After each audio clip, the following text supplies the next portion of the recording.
If mahilig mo mag-makeup and then mahilig mo mag-travel, girl, this is for you. So I found this in TikTok. This is a tiny makeup brushes which is really useful. So, nagamit ko na to ng maraming beses na since palagi kaming umuwi from Cebu to here in Negros Oriental and then from here to Cebu. So, we're going back and forth. And you know na I really love makeup. So, kailangan ko talaga magdala ng mga makeup brushes ko. And this one, this is my go-to because aside from being very tiny and handy, this is really space saving, especially if malit lang yung bag na dinadala mo when traveling. So, yeah, kompleto na siya guys. And I know magiging useful din to sa inyo.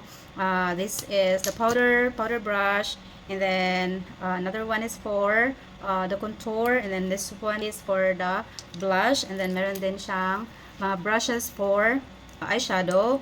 So meron din pang brush ng kilay. I also have here this one. So talagang kumpleto na siya guys. Kaya sinasabi ko sa inyo, this is really, really game changer if you love traveling and also love bringing your makeup. So yeah, I think lahat naman siguro ng mga ngayon mahilig ng mag-makeup, diba? So if you're like me, bili ka na dito. Mura lang to and nasa yellow basket lang. So yeah, bili ka na girl!